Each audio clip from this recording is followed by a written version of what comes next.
I need you to promise me you won't open your mouth about this one, Go yeah? on. Ellie kissed Tom on the fucking terrace. How can I sit on this bad boy piece of information? But I told you because I couldn't keep it in. I remember saying I wish Tanya would, become friends with Sarah and sort of have the same relationship that India and Danica had last season. And also excited when I saw them gossiping. And then when they were running, poor Tanya. What did she expect? What did she expect? If she didn't expect Zara anyone to take the message back, she should have chosen somebody else.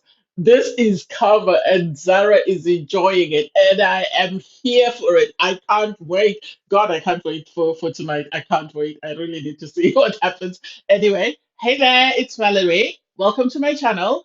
If you're new to my channel, please don't forget to subscribe, leave a like and a comment. In this episode, I'll be reviewing Love Island, Season 9, Episode 15.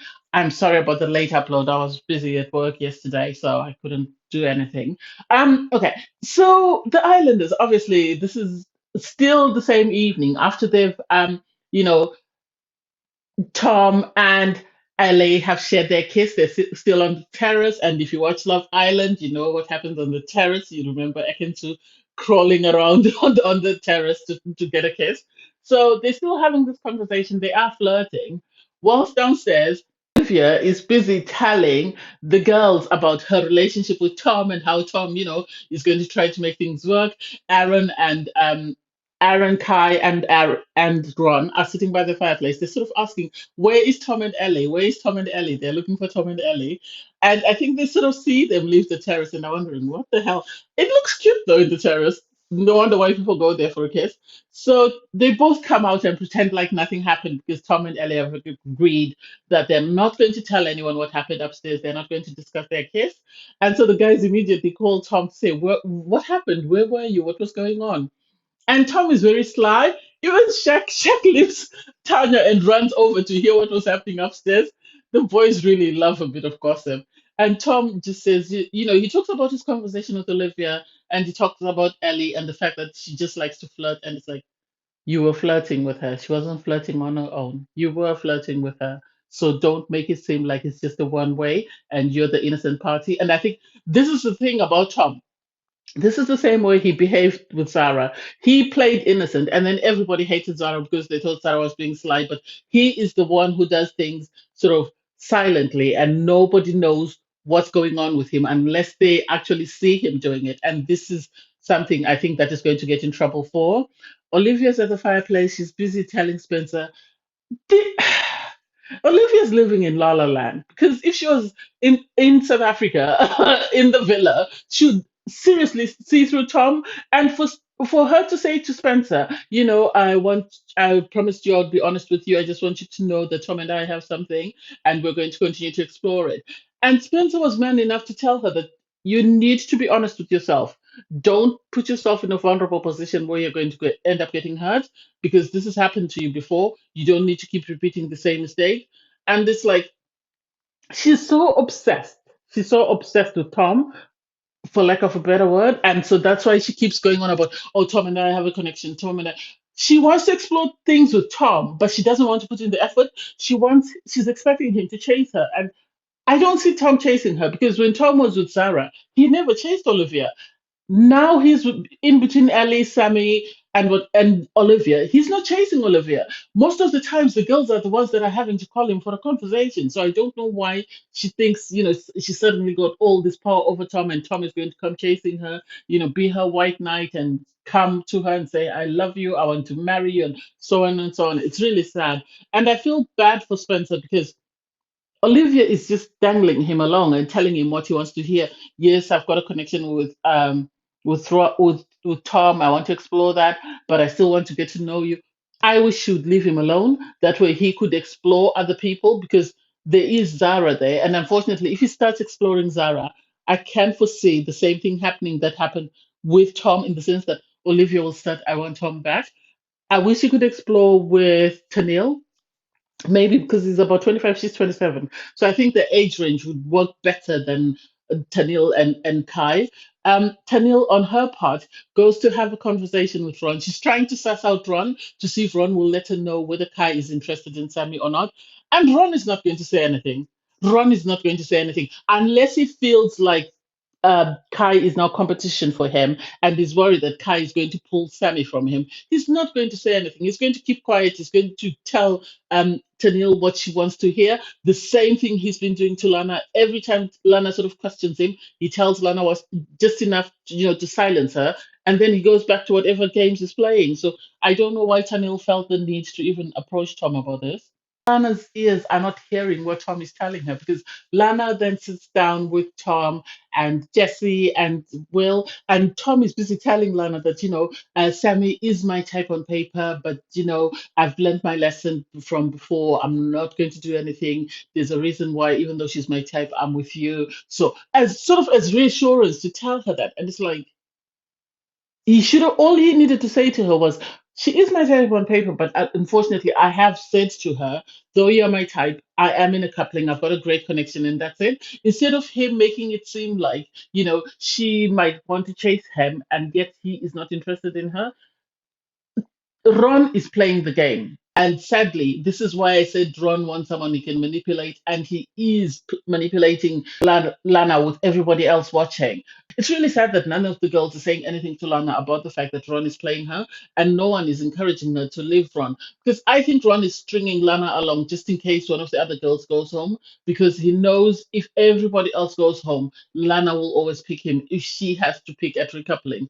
I don't know. We'll see how it goes. Spencer has another conversation with Olivia and sort of tells her, be careful with Tom because you're going to get your feelings hurt. Because he is a guy, he's sitting in on the chats. He can't come out and say, Tom is not interested in you because I don't think he'd be allowed to say that by the producers. But he's trying to warn Olivia to be careful. I wish he would take his own advice and look elsewhere. Everybody goes to bed. Tanil is trying to sort of, say nice things about Kai. I think because she's intimidated by Sammy, she thinks Kai's head is turned. Well, Kai's head turned as soon as he saw Sammy. Sadly, his head turned, and Sammy is more or less the same age as him because I think she's 22, he's 22, so they're bound to be sort of on the same wavelength. I don't know how that goes. In the morning, everybody wakes up. Everybody's excited about the new girl. And she comes up and they're having a conversation with Sammy, and she says she's going to continue with the chats to see how that goes. I can tell that Shaq, I think, is happening in his coupling. Will is happy in his coupling. So they are the only two guys that I don't see their heads turning. Everybody else is up for discussion. The debriefing in the morning, obviously, Tom lets it be known that he's becoming more and more interested in Ellie. The more he talks to her, he also likes Sammy, so he'll see how that goes. He talks about Olivia and the fact that him and Olivia have just decided to explore and see what happens. And Ron obviously starts up again. Oh, she's dreamy. Sammy is dreamy and what. And it's just like Ron's head is on a swivel. I said this before. It's constantly turning, turning, turning. Even if it's a fly that's flying past him, his head has to turn. Every girl that walks in, he has shown interest. And I think he is going to continue to show interest in Sammy until Sammy shows him that either she can't be manipulated by him, or until he sees that there's too much competition and there's a possibility that he might not win, then he's going to go back to Lana and try and reassure Lana, which to me doesn't make sense. To Spencer because he is actually having more adult conversations with the girls. He has a conversation with Sammy. He asks her about herself, and they sort of talk about her hobbies and what she likes to do. And they're talking about skydiving, about scuba diving, and that sort of thing. And so it's nice to see that there's someone who actually has proper chat, not the guys that are always saying, on paper, you're my type, you're stunning, you're this. And the conversation never goes anywhere because, like, for example, Ron and Kai, I don't even know what they say to the girls that makes them seem interesting because it's always the same thing. Same goes for Tom. It's always, oh, you're my type on paper, or you're stunning, or I really like how you look. It's never anything that you'd say is substantial, or never anything that shows you that this person is trying to get to know the person they're talking to. Tom then catches up with Ellie.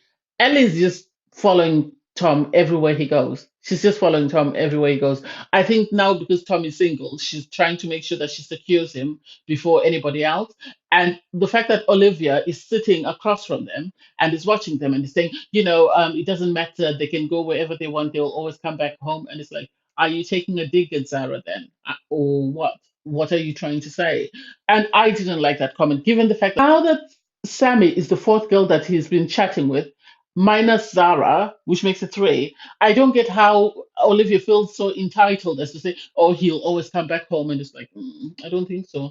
I think he's just leaving you on the side of the road and just hoping that he doesn't need you. If he does need you, then he'll stop and have a conversation with you.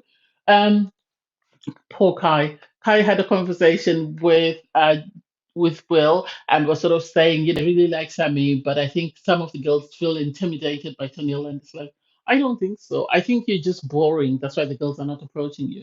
It's not because of Tennille. Whether Tennille is, unless you say you're closed off, the girls would always approach you. The fact that you think the girls are intimidated by Tennille and are afraid of her, I don't think that's it. He hasn't said anything interesting that I would say, oh, he's got good chat or there's this that stands out about him. His conversations are very dry. Even when he's talking to Tennille, his conversations barely go anywhere. The other day he was talking about the moon, how people in England look at the same moon as the people in South Africa, and so then Jessie is having a conversation with Tennille. She's trying to reassure Tennille because I think Tennille is very shaken and is very worried that Kai's head is going to turn. And sort of Jess is trying to reassure her to make sure that she doesn't get frazzled because of that. And she understands that she's got a strong connection with Kai, and that's why they're in a coupling. Tennille then moves on. Off she goes to speak to Lana. They're busy reassuring each other with Lana just because Ron is speaking to Sammy, and Lana is sort of saying, this is the same. I feel like very vulnerable. I'm in the same position. If his head turns for her, then I'm done. And it's like your head should have been done the moment his head turned for Zara. Your head should have, okay, with Zara you would have said, okay, it's a mistake, but the next time he turned for Ellie, that's when you should have been done with him, and you should have looked around for somebody else because Ron's head is turned for Zara, his head is turned for Ellie, now his head is turned for Sammy. I can only imagine what he'll do in Casa Amor. He does last long enough to be in Casa Amor. um Ellie and Tom go again to the terrace. They're busy flirting. All they do is flirt. Their conversations don't go anywhere. All they do is flirt. That's all I see. It's nothing substantial. And the fact that, I think Ellie's trying to imply that they're going to get another Tom is going to get another kiss because they're talking about, oh, what's going to happen tonight, and it's like there should be more to a conversation than this. There should be a more to a conversation, unless it's the editing. I really don't get them. I think it's just safety numbers in the sense that they both keep stringing each other along until a bombshell that sort of meets their needs walks in. At the moment, they're just trying to keep each other entertained until then. That way, they don't go home. That's the impression that I'm getting.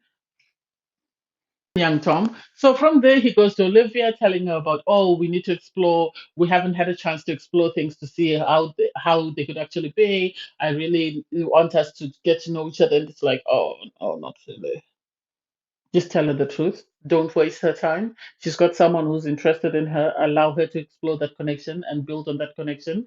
Because he makes it seem like during their conversation, Olivia asks him, I'm really not dramatic. Do you think I'm? And they both imply that Zara was the reason why there was a lot of drama. And it's like, I'm sorry, but Olivia was the one who was instigating the fight. She's the one who walked up, who during a game went and kissed Tom. Tom also instigated the fight because he's the one who chose Olivia, knowing for the fact that Zara wasn't happy with that. So the fact that they want to put all the blame on Zara doesn't make sense to me. It doesn't make sense to me. But anyway, I digress. And then so Kai then sits and chats with Sammy. Kai is really interested in Sammy, and I wish Ron would not be selfish. I wish Ron would take a step back and allow Kai and and Sammy to explore that connection. And if they allow them to couple up, because I think Ron is in a better coupling than Kai is with Tanil. I think Ron and Lana are stronger than Kai and Tennille. I think Kai and Tennille are just a couple that are coupled up just because there's no one else for them to couple up. Because I remember Kai was saying to Will, if I don't couple up with Tennille, I don't see her coupling up with anybody else, or I don't see her getting along with anyone else. I don't know how. Ellie is sneaky. So Ellie has a conversation with Will. I think she's sneaky. I think she saw that Sammy was turning Tom's head, and she was worried that Olivia was also turning Tom's head. And I think this is why she went and confided in Will that she and Tom had kissed. Because I remember after the kiss, she told Tom that we shouldn't tell anyone. This is going to be our secret. And I think she knew what she was doing when she told Will, because she knew Will was going to tell everyone as soon as she told him. Otherwise, there was no reason for her to tell Will. She should have just kept it a secret, as they agreed to keep it a secret. And Will, obviously, after having heard the gossip, had to share it with someone. So in the evening, it was the four of them. See, Will, Shaq, and Tanya go up on the terrace. They're having a conversation, and then during the conversation, Will reveals that Ellie confided in him that she kissed Tom on the terrace, and Tanya jumped out of her seat. Everybody was shocked. Even Jessie herself was shocked. I don't think she knew about it. And so Will was sort of asking that, I don't know what to do with this information. And they agreed that Will would have to have a conversation with Ellie and tell Ellie that she needs to speak to Olivia. But then somehow, out of left field, Tanya ran to confide in her girl. She ran and she told Zara. And what did she expect? Before she told her, she asked her to promise that she'd keep it a secret. But obviously, Zara couldn't keep it a secret. She was talking about girl power and it's a mad secret. She has to tell someone. And so she ran to tell Olivia. So I really can't wait for tonight's episode. I really can't wait. And I like the fact that, I don't mean to be selfish, karma, because is really playing havoc with, not only with Tom, but with Olivia, because of the way they treated Zara. Because now, obviously, Olivia is going to be upset when she finds out. Tom is going to be disappointed because he and Ellie agreed to keep it a secret, and then Ellie is going to be in that equation. And on the bright side, that Sammy is still to be in the equation, so that will leave her open to getting to know somebody else. I hope Sammy sticks to Kai, and then I don't know what's going to happen with the rest of them, but it's going to be an interesting episode. It's going to be an interesting episode. And the producers were shady to make sure that they removed Will from the equation before everything blew up. I think they were afraid that if Will was around, he might have stopped Tanya from telling Zara, or he might have stopped Zara from telling Olivia. But hey, it is what it is. Thanks, guys, for watching. Please don't forget to like, share, comment, and subscribe. Bye, everyone.